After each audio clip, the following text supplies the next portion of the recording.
Martial तारा YouTube channel पाहटा set खन और इन पाहटा set खन सानाम को सगुन दाराम और जोहार। अब सानाम को बन बाडाया आबोरेन जहाय महतान हर को जहाय गुरु को जहाय आबो को माने नीत हबी नुना संगी लहा हिजू लगी जहां को गड़ो का अपना नुकुआ असामभेड़ गड़ो नोआ आबो तीसो हबन अस्वीकार किया उनका लेकाते आबोरेन उनको गुरु को जहां दो बाबा तिलका मांझी मुर्मू जहां दो सिधु मुर्मू कानू मुर्मू बिरसा मुंडा ऑल गुरु गंके पंडित रघुनाथ मुर्मू नुकु आबोरेन जहां गुरु को नुकु गुरु को उयहर भावना सुदु की आबो सुमुंग लगी तहे कना सुदु की आबो सांतार सुमुंग लगी तहे कना नोआ इदी कते गे तेहिया नोआ वीडियो दो अब बन बाडाया गुरु गंके पंडित रघुनाथ मुर्मू दो बैसाख कुनामी मोड़े मेरे डहारडी आतो रे जानाम लेना और निया दहा 2023 साल रे हो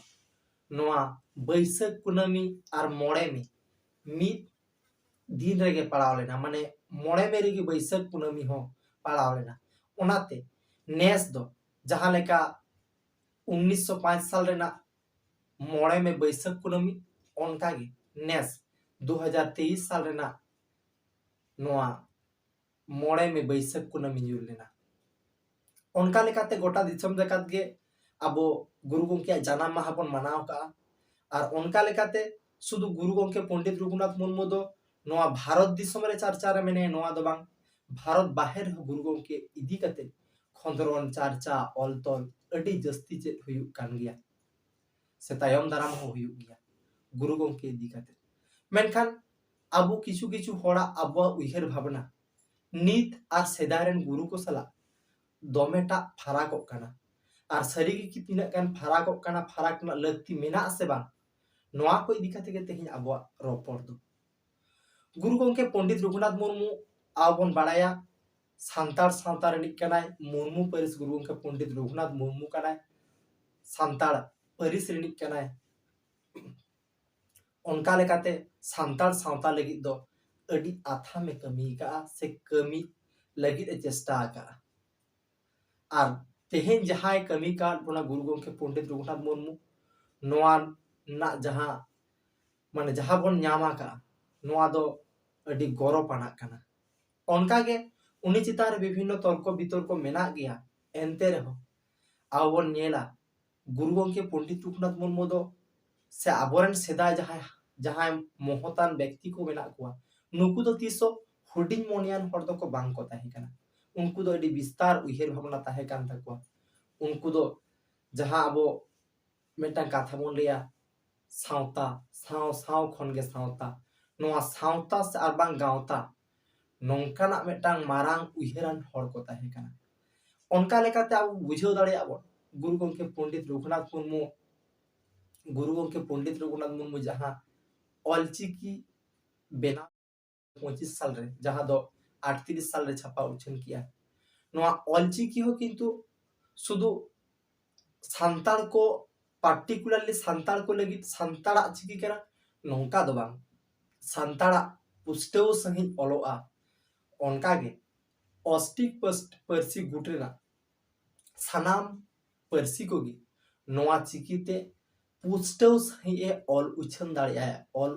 माने उच्चारणटा ए ऑल रकाब दाड़िया नोआ ऑल चिकी तलाते नोंकान मेटांग साइंटिफिक लैंग्वेज लिपि कना ऑल चिकी दो जहां दो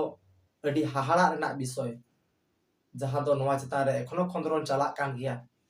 मेनखान नीत हबी हो जहां तथ्य को हेज आकना माने हाहाड़ा लेकना कारण नोआ मेटांग स्टैंडर्ड चिकी कना जहां चिकी ते तो शुधु ऑस्टिक पर्सी गुटना तो पूरा पूरी मेनखान ओना छाड़ा काते हो एटा पर्सी गुटरेना पर्सी को हो पुष्टव सही ए ऑल उछन दाड़िया कना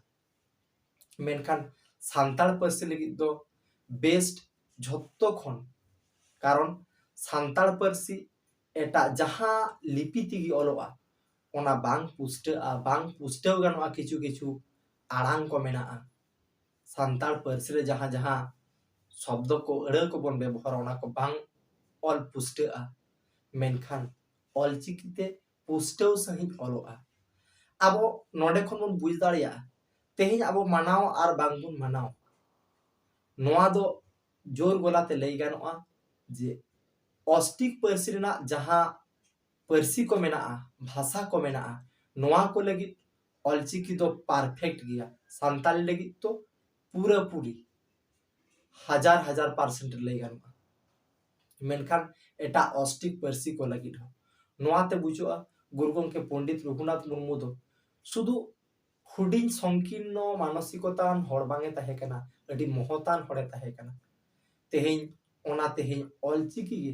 तेहें आबोरेन आदिवासी सान्ताल को गे होयतो बांको कुसिया कना नोआ दा आलादा विषय कना माने उनको ओका लेका को बुझेया अकय बाड़ाय ताको मेनखान ऑलचिकी दो मेटांग झोत्तो खन नोआ धरती जाकात ना स्टैंडर्ड लिपि को भित्तिर रे माने निजेरा उयहर तो जहां जहां चिकी को बा और लिपि को पढ़ाव हुए कना ओना को भित्तिर दो टॉप नंबर 1 रे दोहो गानोआ जहां ऑस्टिक गुट को लगी और बांग सान्ताल लगी दो पूरा पूरी उनका गे नोड़ा खन बुझो कना गुरु गंके पंडित रघुनाथ मुर्मू दो एमन मेटांगे कमी का अडी मारांग गेतया उनिया कमी उनिया उयहर दो अडी मारांग गेतया आज जुदी नोंकाय उयहर ले तहन जे सान्ताल लगी कि नो ऑलचिकी बेनाव एंते रहो उनिया कमी रे नुन मारांग माने फुटल रकाब कना जहां दो ऑलचिकी सान्ताल लगी तो ऑलचिकी पूरा मास्ट गया माने ओना को अडी लगतियाना कना ओना छाडा हो एटा पर्सी को पुष्टव सही और उछन गानोआ इना लेकाते गुरु गंके पंडित रघुनाथ मुर्मू शुधु सान्ताल लगी दो बाय कमी का गुरु गंके पंडित रघुनाथ मुर्मू हो पूरा आदिवासी जाकाते कमी का आदिवासी लगी ए कमी का नोआ दो अडी हड़ को असिकर रे हो असिकर ना दो चेत बांग कना गुरु गंके पंडित रघुनाथ मुर्मू जखन आज नोआ आदिवासी को लहा लगी आदिवासी को लहा इदी लगी खोज लेना से आज जहां संगठन बनाव किया ओना दो आदिवासी सोशियो एडुकेशन कल्चरल एसोसिएशन ओंडे दो शुधु सान्ताल को दो बांग ओंडे दो पूरा आदिवासी या गे उयहर काते लहा इदी ना रिकलिया अब होयतो अडी हड़ बन उयहरा से बन लया मांगा गुरु गंके पंडित रघुनाथ मुर्मू से एटा को लया आबोरन के जहां जत एटा जहां आदिवासी पुटन के जहां एटा जाति को मेना को उनको को ले दाड़े गुरु गंके पंडित रघुनाथ मुर्मू दो पार्टिकुलरली सान्ताल लगी कमी का किंतु बांगा गुरु गंके पंडित रघुनाथ मुर्मू दो आदिवासी को लगी कमी का सान्ताल तो हेगे सान्ताल को दो आज जेहेतु मेटांग सान्ताल कना सान्ताल तो हेगे मेनखान सानाम आदिवासी को लगी कमी का ओना जन्ने आदिवासी सोशियो एडुकेशन कल्चरल एसोसिएशन ने बनाव का गुरु गंकिया ओना दो पूरा आदिवासी को लगी उनी दो बाय बनाव लेया जुदी गुरु गंकिया संकीर्ण मानसिकता ताहे को तया हुडिन मोनियान हड़े ताहे को तबे खान गुरु गंके होयतो युतुम दाड़े किया माने जहारे आदिवासी सोशियो एडुकेशन कल्चरल एसोसिएशन ओंडे दो होयतो सान्ताल सोशियो एडुकेशन कल्चरल एसोसिएशन ने ऑल दाड़े किया से बनाव दाड़े किया मेनखान बांगा गुरु गंके पंडित रघुनाथ मुर्मू नोडे खन बाडायो कना गुरु गंके पंडित रघुनाथ मुर्मू महतान हड़े ताहे कना मारांग उयहरन हड़े ताहे कना सानाम आदिवासी को जुमिद काते लहा से नारे का चाहे तिनटा दाड़े का सानाम आदिवासी आज तिन को गड़ो का दिया से तिन को लहा दाड़े का दिया नोआ दो अडी संगीन ना कथा कना से तिनटा अदि दाड़े का को नोआ दो अडी संगीन ना कथा कना मेनखान खोज के आय गुरु गंके पंडित रघुनाथ मुर्मू सानाम आदिवासी को सावते दीना उनका के गुरु गंके पंडित रघुनाथ मुर्मू आबन बाडाया नितो सरी सारना ना अडी मारांग तर्जा चला कना गुरु गंके पंडित रघुनाथ मुर्मू जहां सारना धर्म प्रचार का तेहें आकोरन वंश बुनिया जहां गड़म कड़ा गड़म कुड़ी तक मेना को और आज नुकु को को लैया गुरु गंके पंडित रघुनाथ मुर्मू दो सारना धर्म प्रचार का और उनका लेकाते आजा जहां हितर पुथी और बांग आरो जहां पुथी को ऑल उछेना कदा उन दो माने सारना धर्म उयहर काते के सारना धर्म दिशा काते के उनका लेकाते गुरु गंके पंडित रघुनाथ मुर्मू दो पूरा सारना धर्म दो शुधु सान्ताल सुमुंग लगी दो बाय खोज लेन तहे से सान्ताल सुमुंग लगी दो बा कारण धर्म खोज दो शुधु सान्ताड़ लगी दो बाय खोज लेना उनी दो पूरा आदिवासी को लगी आदिवासी को धर्म सारना धर्म मेंते पार्टिकुलरली शुधु माने सान्ताड़ को पार्टिकुलरली मुंडा को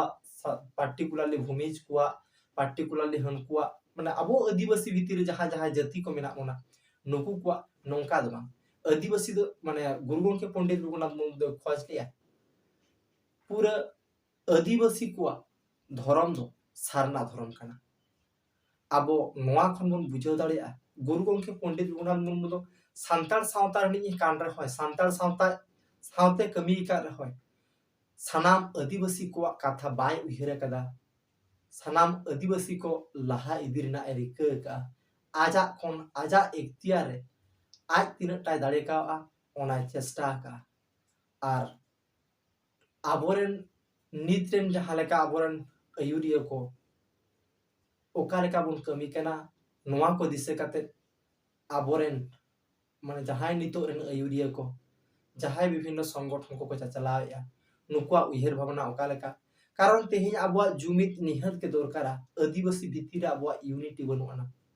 तेहिं एटा कुर्मी को आर बांग एटा एटा जाति को तेहिं फेक एसटी सर्टिफिकेट ते पेरेजना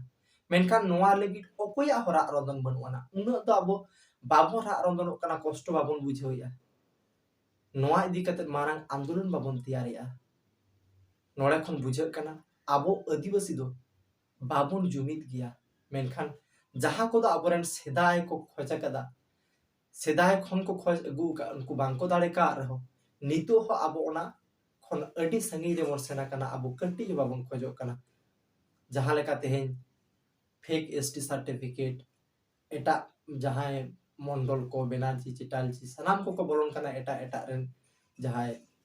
बांग एसटी बांग कना को उनकान को हो नोंकाना समस्या मेनखान नोआ को विरुद्ध आबो सनाम को बाबन यूनिटी कना आबो आदिवासी को बाबन जुमित दिगिदो कना आर नोआ के आबो कमजोरी कना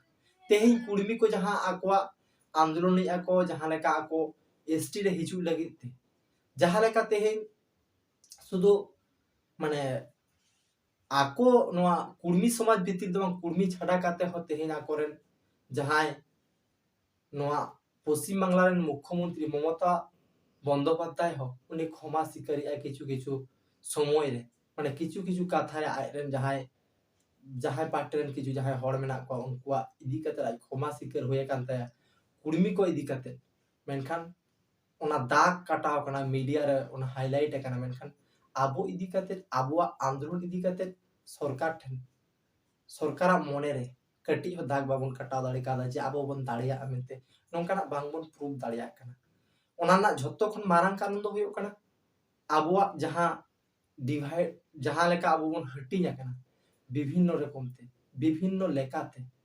नोंडे खन आबो उडोक हिज काते मेटांग यूनिटी पावर तैयार दरकार होय ताबना आर ओना लेकाते गी इन तेहिं गुरु गोंके पंडित रघुनाथ मुर्मुआ जहां महतान उइहर कथा महत माने जहां महतान हड़ उनको उका लेका को उइहर का सेदारन हड़ को आर नितो उका लेका बन उइहर कते अब नितो उका से मन सेनो कना उका लेकना अब चितारे इफेक्ट पड़ा कना नोआ जिनिस बुझाव लगी गे इन नोआ वीडियो तलाते मिद बार कथा सदर किया इन नित होई लेया गुरु गोंके जुदी सांताल सुमुंगे जुदी कमी किया गुरु गोंके पंडित रघुनाथ मुर्मू आदिवासी सोशियो एडुकेशन कल्चरल एसोसिएशन दो बाय बेरेट किया होयतो सांताल सावता से लाक्चर संगले नोंकान आबेनाव किया चिदा से जहां जिनिस बाबन बाबन व्यवहारा बाबन लगतिया ओना जिनिस चिदा बाबन दोहो का आसे ओनका गे आर गुरु गोंके पंडित रघुनाथ मुर्मू आजा धर्म प्रचार प्रसार रे सानाम आदिवासी को आतेत गे आज दो सारना धर्म दो खोजा कना से लहा इदी रेना रिका का कारण आदिवासी को मेटांग उपरुम होयोमा नोआ हो माने इnya मोनेते इnya उयहते नोआ दो पुष्टव गया जे गुरु गोंके पंडित रघुनाथ मुर्मू दो सानाम आदिवासी को लगी गे सारना धर्म में खोजेगा ओनका गे नोआ हो पुष्टव गया गुरु गोंके पंडित रघुनाथ मुर्मुआ उयहर दो अब संकीर्ण मानसिकता रेन हल लेका दो बांगा गुरु गोंके पंडित रघुनाथ मुर्मुआ उयहर दो अडी मारांग ताहे कान तया ओना जन्ने गे तेहेन अब जहां रे इन सुदु इnya सुमुंग इन चिंतया इरेन बको बोया ओड़ा संसार इदी कते बन चिंताया से बाबन चिंताया नोंका आज हो चिंता दाड़े किया आज सुमुंग आरबांग आया जहां जाति सांताल जाति सुमुंग मेनखान गुरु गंके पंडित रघुनाथ मुर्मू दो आदिवासी को सानाम को कथा उयहर कदा आजा सांताल जाति कथा तो उयहर का गया ओना छाड़ा काते हो आदिवासी सांताल सानाम को कथा उयहर का मा एनखान नोआ वीडियो तलाते गुरु गंके महतान उयहर को इन्या नेनेल इन्या मोने में उयहर ते जहां दिशा का ओनागे आपे सदरात पेया नोआ पे कमेंट पे जहां बोगे बड़ी